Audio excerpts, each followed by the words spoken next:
I think we've all had those weeks where we've got this whole week planned out, a bunch of things that we want to get done, but maybe, fatigue hits, you get sick, your kids aren't sleeping through the night, just something comes up and you're just really low energy that week or just not feeling really motivated. If you have weeks like that, which I know I definitely do, watch this video. I think it'll be really helpful. If you don't know who I am, my name is Rebecca and I am a music producer, DJ, teacher, freelancer. I've built 6-figure businesses. I've been in marketing leadership roles.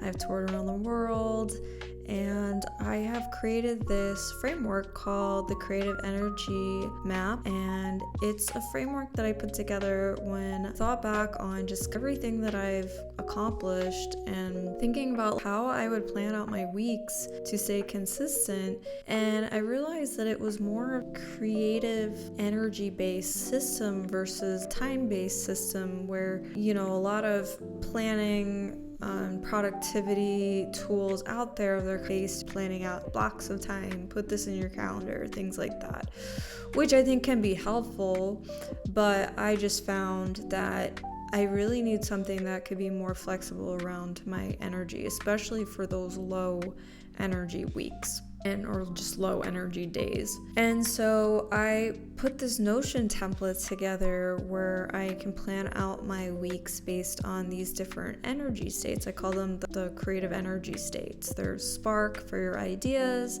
there's craft for working on your ideas, there's output for finalizing the idea, and then there's connect for collaborating, networking, sending emails. If you want a little bit more in-depth video on that, you can watch this video here where I go into that in more detail.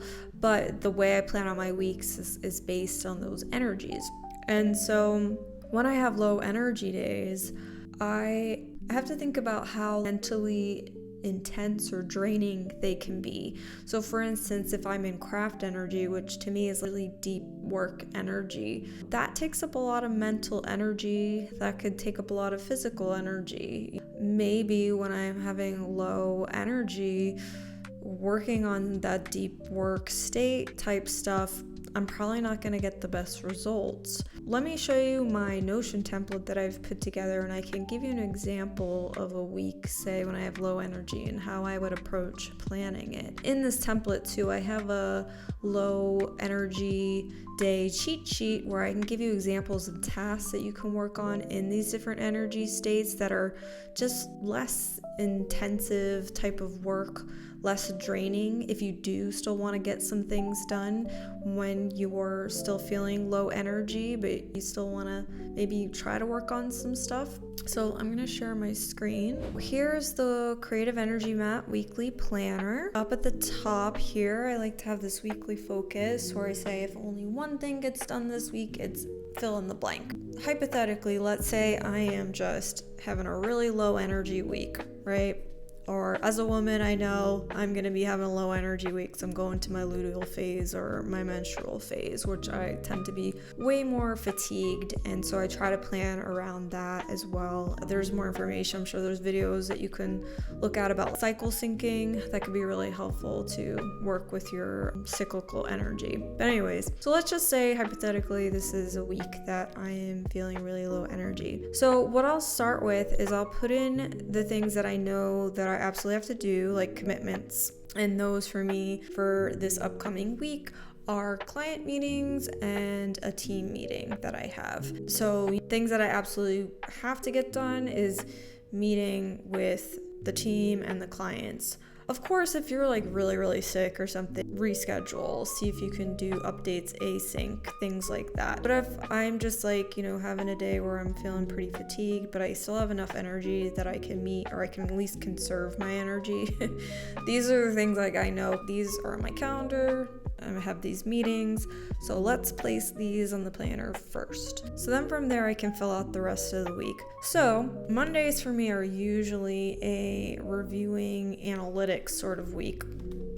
So I'll put that in. And to me, reviewing analytics, this falls under output because this would be like reviewing campaign analytics for my clients. And to me, this is energy that it's pretty not super mentally draining. I feel like I can review campaigns, take a look at them, see how they're going, and it's not super mentally draining. So that to me would fit really well with planning out a low energy week. Now, I might also have to do some campaigns. I do marketing freelancing, so I might have to put some campaigns together for my clients that week. So let's say Monday, since I'm not really doing like any meetings, which might take up a bit more energy, I could do my reviewing analytics, and maybe I can do some light brainstorming for campaigns. So we'll just say campaign brainstorm, and that would be under Spark. So I'll leave it at that for that day, and then I'll kind of see how I go. And that's what's great about the creative energy map, is that it is very flexible. So I'll put in these things, and then I can maybe go back when it gets to Monday. I could see how I'm feeling and then say, okay, you know what?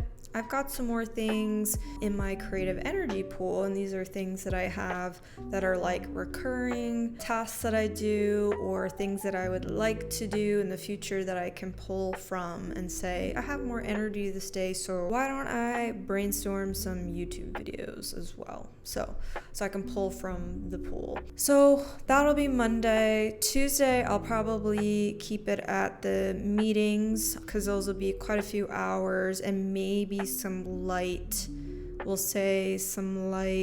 what I would say output here. So let's do, maybe we can schedule some campaigns. So that would just be like reviewing some that are already in the system, double checking them, and then scheduling them. Wednesday, have a client meeting.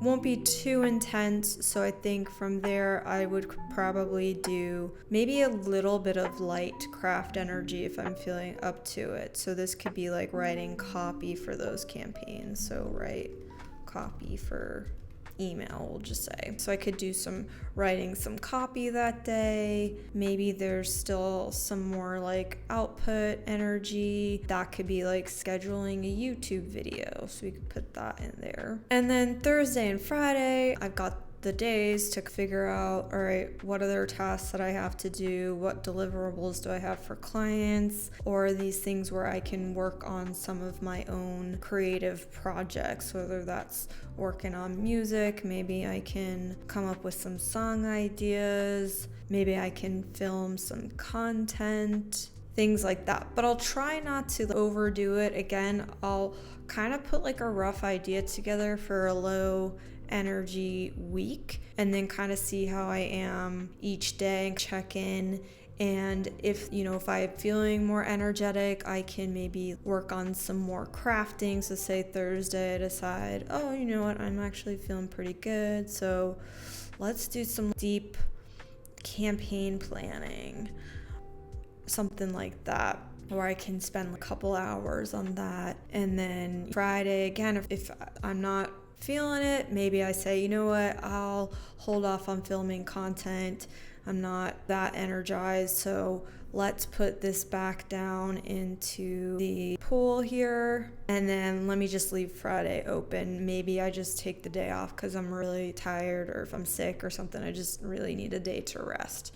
So that's how I would plan out my week. I would think about the different types of work that I have, the commitments that I have, what do I absolutely have to prioritize, and then where I can work some more low energy tasks around all of that. So if you enjoyed this video, I would check out this next one where I show you how I plan my week using this Notion template without burning out and staying consistent with your goals. So I'll see you in the next one.